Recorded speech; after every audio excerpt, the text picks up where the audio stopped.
안녕하세요. NY필치과 원장 임필입니다. 네, 오늘도 닥터 스팁 코너를 통해서 선생님들과 만나 뵙게 되었습니다. 지난 시간 스마트한 GBR 레시피 첫 번째 시간에 이어서요. 오늘도 같은 제목으로 두 번째 내용을 이어서 말씀드리겠습니다. 지난 시간에 성공적인 GBR을 우리가 얻기 위해서는 다음과 같이 세 가지의 관점이 중요하다고 제가 말씀드렸는데요. 그 첫 번째는 바로 재료의 관점이 되겠습니다. 어떤 골 이식제와 어떤 차폐막을 쓰느냐에 따라서 결과가 많이 달라지기 때문에 상황에 맞는 적절한 재료를 사용해 주는 것이 결과에 큰 영향을 미치겠습니다. 또한 재료뿐만이 아니고 수술을 하는 그런 임상가의 숙련도와 스킬에 따라서도 수술 결과가 많이 달라지겠습니다. 그래서 좋은 고울 재생 결과를 얻기 위해서는 임상가의 술기도 또한 아주 중요한 항목이 되겠죠. 그리고 세 번째로 더 중요한 것은, 그 무엇보다도 더 중요한 것은 환자 자신이 가지고 있는 본 디펙트의 형태와 그리고 오스테오제닉 포텐셜이 되겠습니다. 그래서 지난 시간에도 마찬가지고 이번 시간에도 마찬가지고 저는 이 재료의 관점과 환자가 가지고 있는 본 디펙트 그리고 오스테오제닉 포텐셜 이 관점에서 선생님들께 말씀드려 보겠습니다. 자, 임상 증례를 먼저 보겠습니다. 지난 시간에는 제가 최후방 구치가 존재하는 상황에서 단일치 결손 부위에 임플란트를 식립을 하고 그 임플란트 부위가 협측, 디히센스가 발생했던 그런 케이스들을 모아서 선생님들께 소개해 드렸습니다. 이번 시간에는 최후방 구치가 없는 그런 상황 속에서 디히센스가 발생한 그런 케이스들을 한번 보여드리도록 하겠습니다. 자가골과 콜라겐 멤브레인, 흡수성 차폐막인 콜라겐 멤브레인을 사용해서 GBR을 시행한 케이스를 보겠습니다. 하악 6번과 7번 두 개의 임플란트를 식립하러 오신 분이고요. 사진에서 보다시피 임플란트 식립 후에 협측에 약간의 디히센스가 발생했습니다. 그리고 저는 이 케이스에서 리트로몰라 에어리에서 자가골을 채취를 하였고요. 이 자가골과 함께 콜라겐 멤브레인으로만 GBR을 시행을 했습니다. 이 케이스에서의 이 본 엠빌롭 형태를 보면 앞에 있는 소구치와 약간 비슷한 정도로 약간 감소하고 있지만 무치아 결손 부위도 앞쪽에 있는 자연치아의 골폭과 비슷한 정도의 골폭을 갖는 그런 본 엠빌롭 형태를 띠고 있습니다. 네, 수술을 마치고 대략 4개월 후에 2차 수술을 시행을 했고요. 2차 수술 단계에서 저는 APF를 시행하기 위해서 플랩을 파셜 시크니스로 열었습니다. 풀 시크니스가 아니고요. 그래서 여기 우측 하단에 사진에 보이는 것은, 눈에 보이는 것은 골 조직이 아니고 소프트 티슈, 커넥티브 티슈가 되겠습니다. 그래서 과연 내가 시행했던 GBR이 제대로 고울 재생이 얻어졌는지를 확인하고 싶은 거죠. 그래서 저는 협측 부위를 이렇게 프로브로 찔러보고 연조직은 제외하고요. 과연 뼈가 잘 만들어졌는지를 확인했으나 제 기대와 달리 뼈는 제대로 만들어지지 않았습니다. 술 전의 모습과 술 후의 모습을 한번 비교해서 보시면 지금 술 후의 모습에서 연조직 때문에 잘 확인은 안 되지만 실제로는 GBR을 시행하기 전과 후가 거의 달라진 게 없다는 것입니다. 다시 말하면 이 케이스에서 GBR 술식만 놓고 본다면 실패한 케이스라고 볼 수 있습니다. 네, CT 사진에서도 협측에 고울 재생이 제대로 일어나지 않은 모습을 우리가 확인할 수 있죠. 자, 두 번째 케이스를 보겠습니다. 이번에는 자가골과 타이타늄 메쉬를 사용을 해서 GBR을 했던 케이스를 보여드리도록 하겠습니다. 앞에 보여드린 케이스와 비슷하게 하악 6번과 7번 두 개의 결손 부위에 두 개의 임플란트를 식립하러 오신 분이고요. 임플란트를 식립을 하였고 협측의 함몰 부위에 디스턴스가 발생을 하였습니다. 앞의 케이스에서는 제가 자가골과 콜라겐 멤브레인으로 GBR을 시행했었죠. 이 케이스에서는 같은 자가골을 사용을 하되 공간 유지력이 좋은 타이타늄 메쉬를 사용을 했는데요. 그에 앞서서 우리가 잘 살펴봐야 할 것은 이 본 엠빌롭의 형태입니다. 앞의 케이스는 그 임플란트를 심었던 부위가 인접한 전방 자연치아와 비슷한 골폭을 가지는 그런 상황이었고요. 이 케이스는 임플란트를 심는 부위가 앞쪽에 있는 정상적인 자연치아의 골폭보다 상당히 함몰되어서 들어가 있는 그런 상황 속에서 내가 심은 임플란트는 이 본 엠빌롭 안쪽으로 확실하게 들어갈 수 있도록 이렇게 식립을 한 것이죠. 네, 이렇게 최후방 구치가 없는 상황에서는 뒤쪽에 치아가 정상적인 치아가 존재하지 않기 때문에 공간 유지력이 좋은 그런 재료를 사용할 필요가 있다는 것입니다.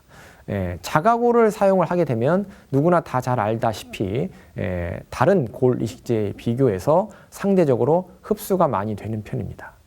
그래서 첫 번째 보여드린 케이스에서도 자가골 한 가지와 콜라겐 멤브레인을 사용을 해서 GBR을 시행을 했더니 많은 거의 대부분의 자가골이 다 흡수되어 없어져 버렸죠.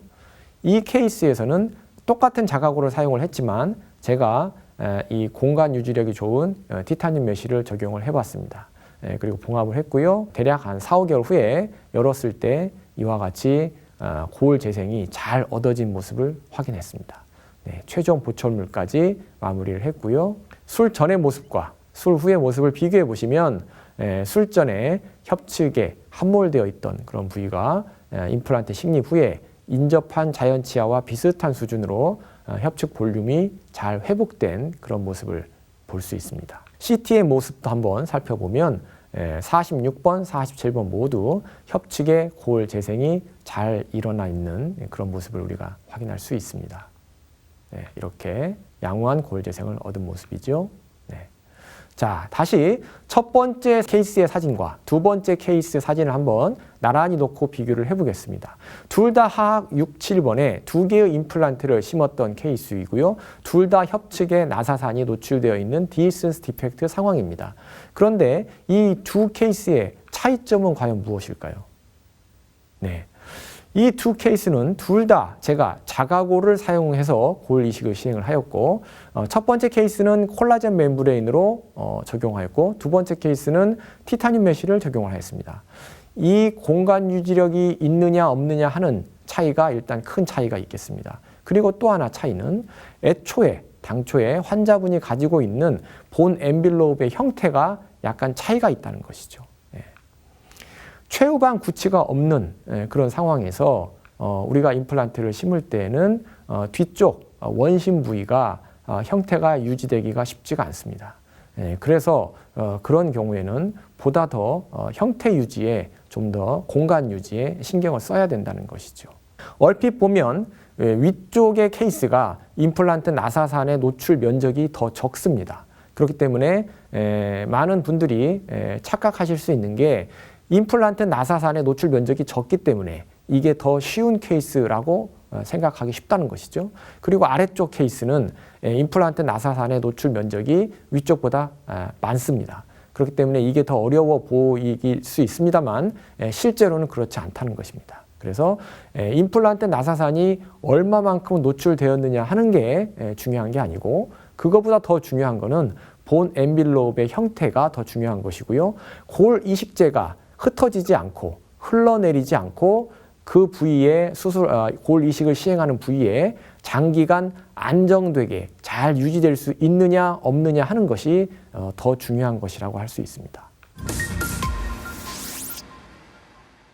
다음은 동종골과 합성골을 믹스를 해서 사용을 했고 그리고 콜라겐 멤브레인을 적용을 한 케이스를 한번 보도록 하겠습니다. 이 케이스도 오래전에 시행했던 케이스인데요.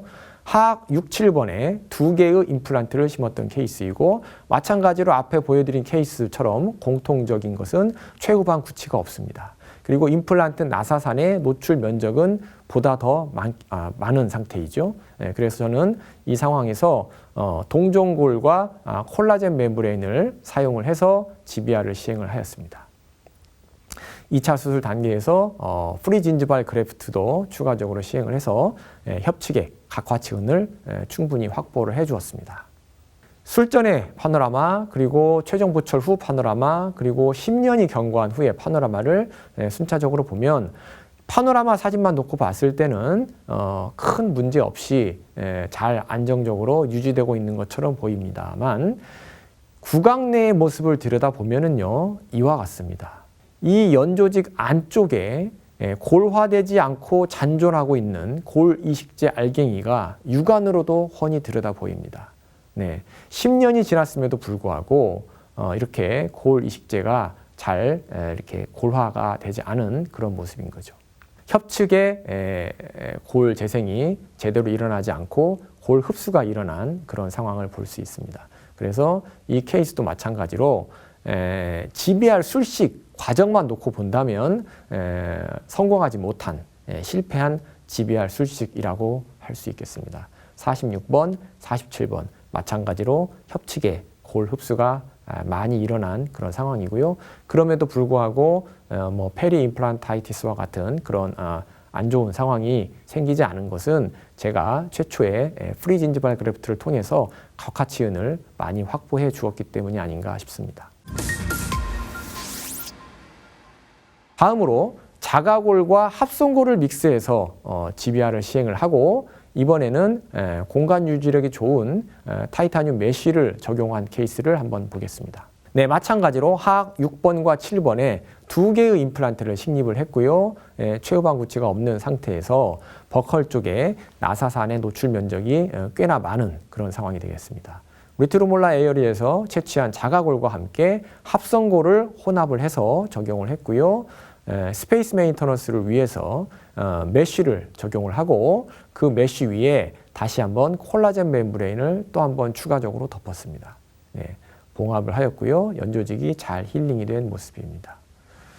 대략 6개월 후에 플랩을 열었고 메쉬를 제거하고요. 이렇게 양호하게 골화가 잘 일어난 모습을 확인하실 수 있습니다. 여기서 잠깐 이 메쉬의 구조를 한번 보면 우리가 알다시피 메쉬는 홀이 존재하죠. 그렇기 때문에 엄밀한 의미에서 차폐막에 해당하지 않습니다. 그렇지만 우리는 많은 골 재생을 필요로 한다거나 많은 양의 오그멘테이션을 하려고 할 때는 GBR 술식에서 메쉬 같은 이런 재료를 종종 사용하게 되는데요. 스페이스 메인터넌스 측면에서 아주 큰 강점이 있는 이런 메쉬의 단점이라면 바로 이렇게 홀이 존재함으로 인해서 연조직 침투가 많이 일어난다는 것이죠. 물론 이렇게 연조직이 침투한다고 하더라도 골 재생 결과가 실패하는 것은 아닙니다만 가능하면 가급적이면 연조직의 개입을 최소화시켜주는 것이 좋기 때문에 저는 메쉬를 사용할 경우에 추가적으로 콜라겐 멤브레인을 사용하는 경우가 더 많습니다. 2차 수술 단계에서 프리진지발 그래프트를 활용을 했고요. 그리고 최종 보철물 세팅 후에 모습을 볼 수 있습니다. 술전의 모습과 술 후의 모습을 비교해 보시면 협측의 골 조직 그리고 또 연 조직이 충분하게 확보된 그런 모습을 우리가 확인할 수 있습니다. 자, 이제는 동종골과 콜라겐 멤브레인을 사용한 케이스를 보여드리도록 하겠습니다. 마찬가지로 하악 6번과 7번에 2개의 결손 부위에 임플란트를 식립을 하였고요. 버컬 쪽에 약간의 디스턴스가 발생을 하였습니다. 이종골이나 합성골을 사용을 할 때는 흡수가 느린 대신에 반면에 형태 유지 면에서는 장점이 있기 때문에 오랫동안 흡수가 잘 안 되고 형태가 유지되는 그런 측면이 있는데 그에 반해서 자가골이나 또는 동종골은 상대적으로 흡수가 많이 일어나는 편이죠. 그래서 동종골을 사용을 해서 내가 만약에 GBR을 하려고 한다면 그러면 흡수율을 감안을 해서 보다 더 많은 양의 그래프트를 오버 그래프트를 시행을 해줄 필요가 있는 것입니다. 이 케이스에서도 임플란트 나사산의 노출 면적은 아주 작은 상황이었지만 골 이식제는 제가 아주 충분하게 많은 양을 이식을 했고요. 콜라겐 멤브레인만을 사용을 했지만 앞에서 보여드린 메쉬와 같은 그런 재료를 부가적으로 사용하지 않았지만 많은 양의 골 이식제를 적용을 하고 콜라겐 멤브레인을 홀딩 수처를 이용해서 흩어지지 않고 잘 안정적으로 유지될 수 있게끔 신경을 써서 수술을 마무리하였습니다. 네, 이 케이스도 프레이 진지발 그래프트까지 시행을 해서 연조직까지 이렇게 각화치은을 확보를 해 주었습니다. 최종 보철 세팅 후에 파노라마의 모습이고요. CT의 모습을 보시면 46번, 47번 임플란트 모두 협축에 양호한 골 재생이 얻어진 그런 모습을 우리가 확인하실 수 있습니다. 지금까지 보여드린 케이스에서의 우리가 얻을 수 있는 교훈이라면 최후방 구치가 없는 그런 프리핸드 케이스라고 하는 상황 속에서 내가 심는 임플란트 부위에 버컬 디센스 디펙트가 발생했을 때는 가능하면 공간 유지력이 좋은 그런 재료를 써줄 필요가 있고 만약에 그런 재료를 따로 쓰지 않는다면 좀 더 많은 양의 골 이식제를 그래프트를 해서 공간이 잘 유지되고 형태가 오랫동안 잘 유지될 수 있게끔 신경을 쓰는 그런 부분이 특히 더 중요하겠다라는 것을 알 수 있고 제가 그런 점을 선생님들께 강조해 드리고 싶습니다. 지금까지 보여드린 증례들은요 공통적으로 힐드 리지가 되겠습니다. 이런 힐드 리지와 또 구별해서 생각해 봐야 될 것은 바로 발치와가 되겠습니다. 그러면 힐드 리지에서 우리가 GBR을 시행하는 경우와 이렇게 발치와에서 골 이식을 시행하는 경우는 어떤 차이가 있을까요? 네, 일단 기본적으로 형태적인 차이가 있겠죠. 본 디펙트. 형태의 차이가 있겠습니다만 또 하나 중요한 점을 우리가 생각해야 되는데 그건 바로 오스테오제닉 포텐셜이 다르다라는 것입니다. 네. 우리가 발치를 하게 되면은요. 발치 직후에서부터 오스테오블라스트가 이제 나오기 시작해서 이 오스테오블라스트의 액티비티가 발치 후 약 4에서 8주 정도, 한 6주 정도 경에 최고의 피크를 이루게 됩니다. 그러다가 시간이 지나면서 8주, 10주, 12주 이렇게 흘러가면서 완전히 골화가 이루어지고 나면 오스테오블라스트의 액티비티가 다시 떨어지는 것이죠. 그렇기 때문에 우리가 발치 직후의 상황은 또는 발치 후 뭐 4주 또는 6주 이내의 상황은 오스테오블라스트의 액티비티가 상당히 활발한 왕성한 그런 시기가 되겠습니다. 그때는 오스테오제닉 포텐셜이 높은 시기이기 때문에 우리가 그런 높은 오스테오제닉 포텐셜을 충분히 이용할 수 있다는 것이죠. 자, 2003년도에 틴틴은 이와 같이 골 결손 분류를 5가지로 제시를 한 바 있습니다. 여기서 잠깐 골 결손 분류를 한번 보고 넘어가겠습니다. 틴틴은 첫 번째 발치와 그리고 두 번째 페네스트레이션 디펙트, 세 번째 디센스 디펙트, 네 번째 수평 골 부족, 다섯 번째 수직 골 부족 이렇게 5가지의 골 결손 분류를 제시했는데요. 발치와를 한번 보자면 우리가 발치한 직후에 임플란트를 이렇게 발치 즉시 식립으로 임플란트를 심는다고 한다면 이 상황은 앞에서 제가 말씀드린 대로 오스테오제닉 포텐셜이 아주 높은 시기가 되겠습니다. 물론 시간이 지나면서 점점 높아지겠죠. 그러니까 힐드 리지와 비교로 해서 봤을 때 상대적으로 그렇다는 것입니다. 그렇기 때문에 이런 발치와 상황에서 우리가 골 이식을 시행을 할 때 어떤 골 이식제를 선택하는 것이 좋을까요? 네. 여러 가지 골 이식제를 모두 사용할 수 있겠습니다. 자가골을 쓸 수도 있고요. 합성골을 쓸 수도 있고 이종골을 쓸 수도 있고 동종골을 쓸 수도 있습니다. 그런데 통상적으로 합성골과 이종골을 발치와 내부에 저는 많이 쓰고 있습니다. 그 이유는 이 발치와가 자체가 가지고 있는 오스테오제닉 포텐셜이 좋기 때문에 우리가 골화 속도가 느린 이종골이나 합성골을 넣더라도 발치와 자체의 고유한 오스테오제닉 포텐셜을 우리가 이용할 수 있기 때문에 시간이 지나면서 충분히 좋은 골 재생을 얻을 수 있다는 것이죠. 그래서 이 사진에서 보이는 케이스도 제가 발치 즉시 식립을 하면서 큐오스, 합성골이죠. 큐오스를 그래프팅을 해서 마무리를 했던 케이스가 되겠습니다. 네, 두 번째 골 결손 분류는 페네스트레이션 디펙트가 되겠는데요. 이와 같이 상악 전치부라든지 또는 소구치 부위에서 이렇게 임플란트를 심다 보면 임플란트의 하부가 노출되게 되는 페네스트레이션 디펙트를 많이 맞닥뜨리게 됩니다. 이렇게 임플란트 하부가 노출이 됐을 때는요, 과연 어떤 골 이식제를 우리가 선택하는 것이 좋을까요? 네, 뭐 마찬가지로 어떤 골 이식제를 사용해도 되겠습니다만, 임플란트의 상부가 노출되는 디센스 디펙트와 달리 이 하부가 노출되는 페네스트레이션 디펙트는 우리가 수술을 한 이후에 이 페네스트레이션 디펙트 부위를 다시 열고 들어갈 일이 거의 없죠. 그렇기 때문에 저 부위에 사용하는 골 이식제는 골화 속도가 느리더라도 큰 문제가 없겠습니다. 오히려 흡수가 잘 되지 않는, 골화 속도가 느리지만 흡수가 잘 되지 않는 그런 이종골이나 합성골을 써주는 것이 오히려 장기간의 안정성에 더 도움이 된다고 할 수 있습니다. 그래서 이 사진의 케이스에서도 전치부에서 임플란트를 심고 이렇게 하부가 노출되는 페네스트레이션 디펙트가 발생을 했는데, 저는 에이오스 이종골을 사용을 해서 이렇게 그래프트를 시행했습니다. 네, 그리고 디센스 디펙트는 임플란트의 상부가 노출되는 것이죠.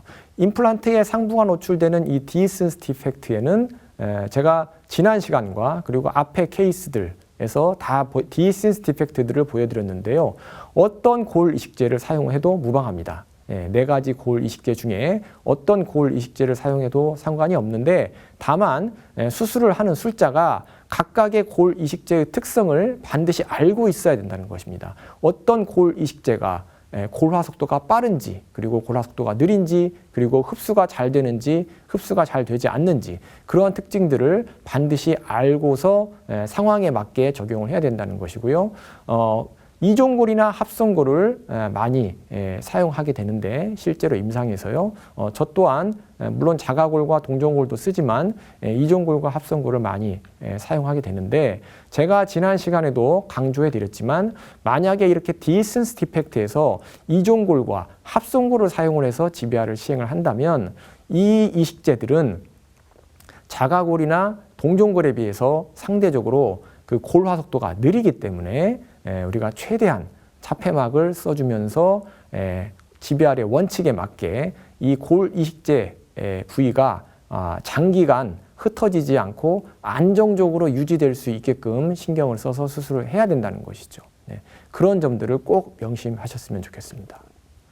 네, 이렇게 수평 골 부족, 수평 골 부족이 있는 상태에서 많은 양의 본 오그멘테이션을 시행을 할 때는 어떤 골 이식제를 선택해야 할까요? 네, 이런 그런 많은 양의 오그멘테이션을 시행을 할 때는 저 같은 경우에는 가능하면 2개 이상의 골 이식제를 믹스를 해서 사용합니다. 2개가 될 수도 있고 3개가 될 수도 있는데요. 자가골이나 동종골은 골화 속도가 빠른 대신에 흡수가 상대적으로 많은 편이기 때문에 자가골과 동종골만 사용을 한다면 골화는 빨리 일어날지 몰라도 시간이 지나면 흡수가 많아지겠죠. 반대로 이종골과 합성골을 쓰면 형태는 오랫동안 유지되고 흡수가 잘 안 되는 반면에 골화 속도가 너무 느리겠죠. 그래서 이러한 특징을 잘 생각을 하고 적절하게 믹스를 해서 사용을 하는 것이 좋다고 생각합니다. 수직 골 결손 부위, 즉 버티컬 오그멘테이션을 시행을 할 때에도 마찬가지가 되겠습니다.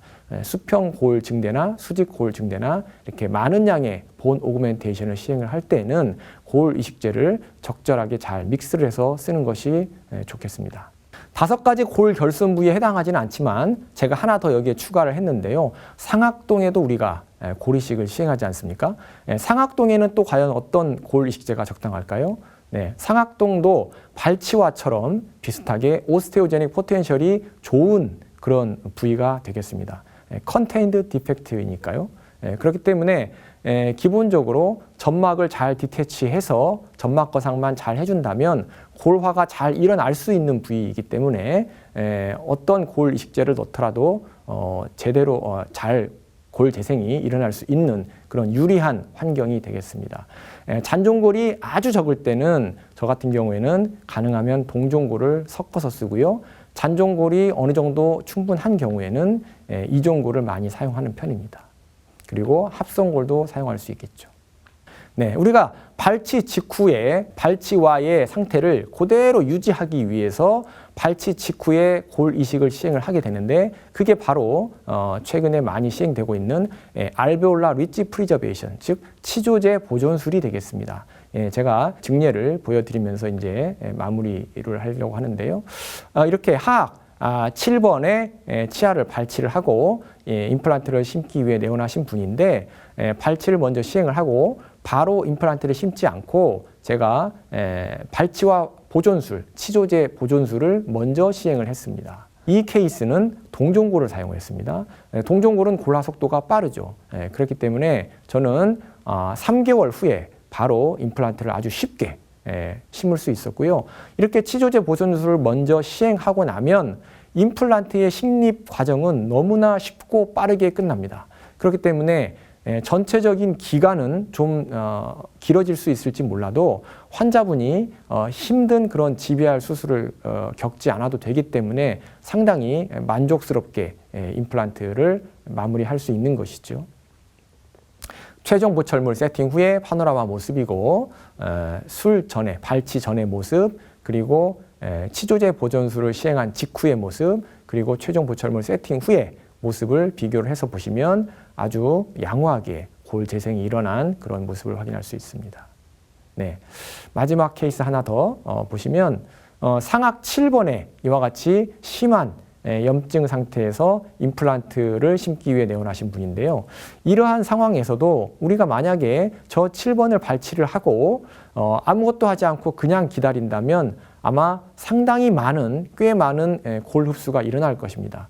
그때 가서 우리가 임플란트 수술을 들어가려고 한다면 아마도 GBR이나 상악동 거상술이 필요해질 가능성이 아주 높습니다. 더더군다나 이렇게 상악 7번이라면 수술할 때 수술 과정 중에 기구의 어프로치도 상당히 쉽지 않은 그런 상황이기 때문에 우리가 이런 환자분이 내원했을 때 좀 더 수술을 쉽게 가져가고자 한다면 바로 발치 즉시 그 치조제 보존술을 시행하게 되면 협측의 볼륨 또는 구개축도 마찬가지겠지만 발치와의 형태를 최대한 유지해 가면서 추후에 임플란트 식립을 손쉽게 마칠 수 있다는 것이죠. 네. 임상 사진을 보시면 7번을 발치를 했고요. 제가 발치 직후에 오스템의 콜라제네이티드 본 그래프트 머티리얼인 발치와 보존술에 사용하는 에이오스 콜라젠을 적용을 하였습니다. 네, 이렇게 발치와 내부에 그 에이오스와 콜라젠 머티리얼이 믹스되어 있는 그 에이오스 콜라젠을 적용을 하였고요. 대략 6개월이 경과한 후에 플랩을 열었을 때 발치했던 부위가 골화가 잘 일어난 상태이고 다만 골질이 약할 수 있습니다. 그래서 선생님들 경험을 해보신 분들은 아시겠지만 이런 경우에는 드릴링을 언더 드릴링을 확실히 해서 저 같은 경우에 지금 이 케이스에서는 아마 한 드릴링을 한 2번 정도 시행을 하고 바로 임플란트를 식립했던 것으로 제가 기억하는데요. 이렇게 쉽게 임플란트를 식립할 수 있습니다. 파노라마를 비교해서 보시면 발치 전의 모습 그리고 치조제 보존술을 시행한 후의 모습 그리고 임플란트 식립 후의 모습. 네. 그리고 CT의 사진을 비교해 보시면은요, 발치 직후 에이오스 콜라젠을 적용을 해서 치조제 보존술을 시행한 후에 찍은 CT의 모습을 보시면 구개 측의 월이 완전히 무너진 그런 모습을 우리가 눈으로 볼 수 있죠. 이런 상황에서 아무것도 하지 않고 그냥 시간을 보내게 된다면 아마 추후에 임플란트 식립 수술을 할 때 상당히 어려워졌을 것입니다. 그런데 치조제 보존술을 시행함으로써 이렇게 볼륨을 어느 정도 유지를 해가면서 임플란트 식립을 아주 손쉽게 할 수 있는 그런 장점이 있는 것이죠. 네. 이제 결론을 말씀드리겠습니다. 제가 지난 시간과 이번 시간을 통해서 골 이식제와 차폐막에 대해서 말씀을 드렸는데요. 자가골, 동종골, 이종골, 합성골 이 네 가지 골 이식제는 어떠한 특성들이 있나요? 제가 계속 반복적으로 말씀드렸지만 그 특성들을 술자가 잘 알고 선택을 해야 된다는 것이죠. 자가골과 동종골 이쪽으로 가게 되면 골화 속도가 빠른 편에 해당합니다. 반대로 이중골과 합성골 쪽으로 가면 골화 속도는 느리고 형태 유지 면에서는 장점이 있는 그런 특징이 있겠습니다. 그래서 이와 같은 특징을 잘 파악을 한 상태에서 어떤 상황에서 어떤 이식제를 선택하는 것이 좀 더 유리할지 우리가 잘 생각을 해보고 결정을 해야 되는 것이죠. 그리고 마지막 케이스에서 제가 보여드린 것처럼 발치 직후에 발치와의 상태를 가급적 최대한 골 흡수를 최소화시키고 발치와 내부의 상태를 잘 유지해 가면서 임플란트를 손쉽게 가져가고 싶다면 그런 경우에는 에이오스 콜라겐과 같은 콜라제네이티드 본 그래프트 머티리얼을 사용해주면 좀 더 쉽게 우리가 임플란트 식립을 할 수 있다는 그런 장점이 있겠습니다. 차폐막 또한 흡수성 차폐막과 비흡수성 차폐막이 있는데 거기에 추가적으로 제가 타이타늄 메쉬 증례도 보여드렸죠.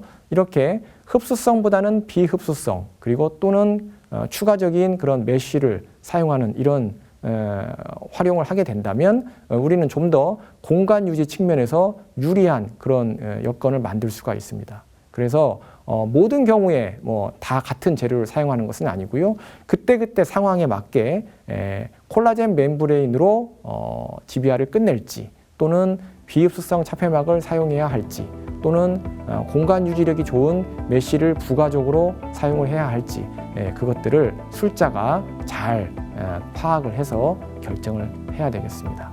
네, 지금까지 제가 스마트한 GBR 레시피라는 제목으로 선생님들께 GBR에 관련된 저의 그 임상 직례와 생각을 말씀드렸습니다. 감사합니다.